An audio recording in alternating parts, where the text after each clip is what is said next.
kita lepak di hotel Sofitel lah. Aku dengan Eddie Pula dengan Nanti Gombak. Motor kita parking kat depan Parking depan bang Pian Merdeka. Pian Merdeka. Guys, kita berada di hotel and the gang sampai ke sini Hello Ji, how is it? Okay hotel ni macam mana? Adanya rating berapa nak kasih agak? Semenjak jejak dekat bawah ni so far rating dia cantik lah. Atas tak tengok lagi. Tak tengok lagi Kata ada apa? Batak. Ada Batam yang tinggi kan. Oh. Datuk Pandai Pening tau. Apa dia? Macam Datuk Pandai Pening. Datuk Pandai Pening. Tengok kaki dia tahu lah.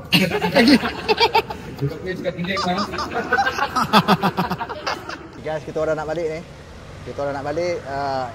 Motor semua dah standby, baju-baju semua dah simpan. Dia orang tengah merantai minyak Motor aku tak payah rantai lah. Tangan, ya Allah, tengok tangan.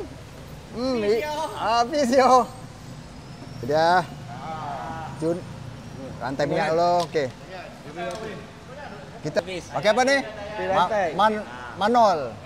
Jangan lupa bawa Jangan lupa beli. Apa? Jangan lupa beli ya. So, kita dah ready nak gerak. So, yang ni motor jebat. Bersama kita nak minyak beli sendiri kedai ada jual, kat Shopee pun ada jual. Tangan jaga hitam. Jauh. Kan? Tengok. Tayar ada hitam sangat Tayar celup. Tangan hitam tayar celup Tayar celup. Cakap bang Baik. So the man is walamak helmet kat center So geng-geng ladies ambil gambar kat sini. Alright.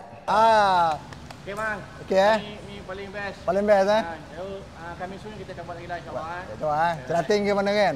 Wah mantap. Luncur. Okay guys, kita dah nak balik ni. Ambil helmet.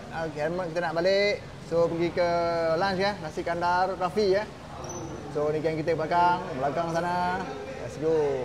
Kita punya ladies pun dah siap. Ladies semua pun dah siap untuk bergerak pulang. Semoga dipermudahkan urusan kita pergi dan balik. Dengan standby semua bergambar depan hotel.